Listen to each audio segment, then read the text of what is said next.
তোমার বাবার phone number দাও, তোমার মার ফোন নাম্বার দাও। আমার কেউ নাই। হোয়াট?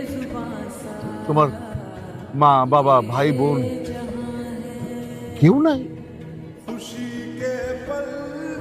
ঠিক আছে, তুমি এসো।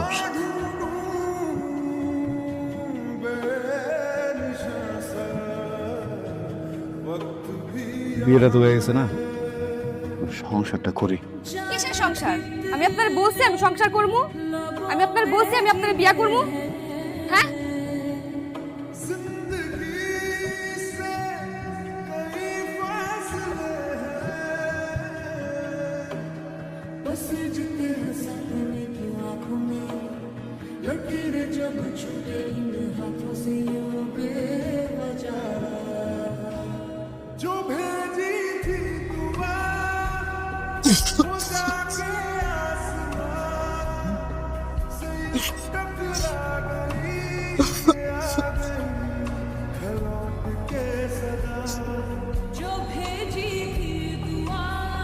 সেমিস্টার পরীক্ষার সময় হয়ে গেছে, আমি একা সবকিছুই সামলাতে পারছি না। হয় তুমি আমার পড়াশোনার দায়িত্ব নাও, না হয় আমার এই শহরে থাকা খাওয়ার ব্যবস্থা করো প্লিজ। আমি একা পারছি না সাহেব।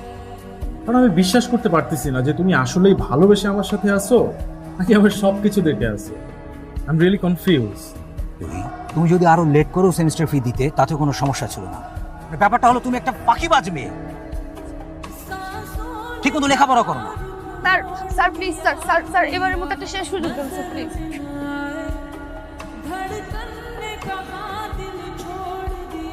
শাহেদের ফ্রেন্ড না, গার্লফ্রেন্ড।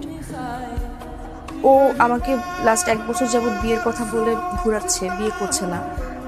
ও একটা গোল্ড ডিগার বাবা, ও টাকা পয়সার লোভী। মুখ সামলে কথা বলো তুমি। কি মুখ সামনে কথা? কি বলতে চাও তুমি? কেন আসছো আমার বাসায়? কেন আসছে বোঝো না তুমি? তুমি বিয়ের কথা বলে কেন ঘোরাচ্ছ? বাবা, শি ওয়াজ ম্যারিড। আমি মানি ওর সাথে আমার রিলেশনশিপ ছিল, বাট আমি কোনোভাবেই জানতাম না বাবা রিলেশনশিপের আগে দ্যাট ও ম্যারিড ছিল। ওর হাজবেন্ডকে ডিভোর্স দিয়ে আসছে আমার কাছে। আমি শুরু থেকে বুঝতে পেরেছি যে তুমি একটা অসভ্য ফ্যামিলি থেকে এসছো, না হলে এখানে এসে এইসব কথা বলতে না। তুমি বিয়ে করেছো, তারপরে আমার ছেলের সাথে সম্পর্ক করেছো। তুমি আমাদের ফ্যামিলি সম্পর্কে জানো? আমি রেডি হচ্ছি, অফিসে আসতেছি। আজ থেকে আপনাকে কাজে আসতে হবে না। আমাদের এখানে আসলে সব মানুষের চাকরির ব্যবস্থা আছে। কি মনে হয় গতকাল বাড়িতে গিয়ে সিক্রেট করে এসেছেন? ওনারা তো আসলে আমাদের ক্লোজ ফ্রেন্ড। ওখান থেকে ফোন এসেছে, আপনি যে ধরনের ঘটনা ঘটিয়ে এসেছেন, তারপর আপনার চাকরিটা আসলে উই আর রিয়েলি সরি। 20,000 টাকা স্যালারি।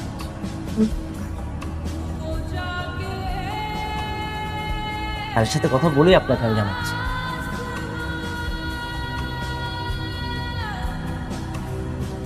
সন্দেশ, আমি তোমাকে এখানে দেখে খুব খুশি হয়েছি।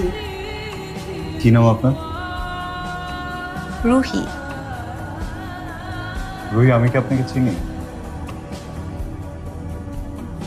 রহিম, সরি আপনার চাকরিটা হচ্ছে না, আপনি বুঝতে পারেন। স্যার কি বলেন? আপনি না একটু আগে বললেন আমার সবকিছু ওকে আছে, আমি তো ভেবে ফেলেছি আমার জবটা হয়ে গেছে। আপনি বলেছেন আপনি বললে জবটা হয়ে যাবে, তাহলে জবটা কেন হচ্ছে না? রহি, আমি কিন্তু আপনাকে একটু আগে আরেকটা কথা বলেছিলাম যে আমাদের এমডি সাহেব যদি আপনাকে শিওর না করে সেক্ষেত্রে আমরা আপনাকে শিওর করতে পারবো না। আমি কাজটা মন দিয়ে করবো স্যার। স্যার প্লিজ আমাকে জবটা দেন sir, please sir, please sir, please sir. Sir আরে রোহিত, জি স্যার, জি sir, okay sir, please Rohit, আপনার চাকরিটা হয়ে গেছে। জি স্যার। আপনার চাকরি হয়ে গেছে, আগামীকাল থেকে আপনার জয়েন। Thank you sir.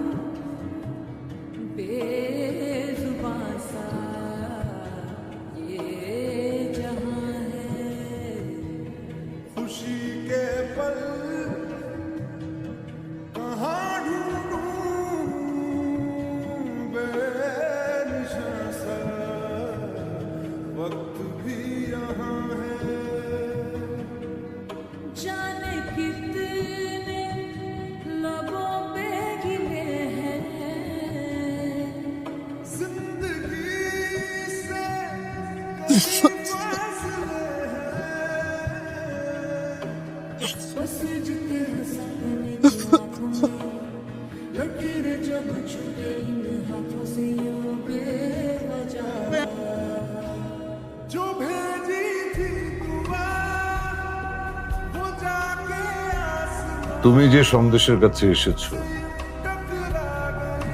সে তো তোমার কেউ না।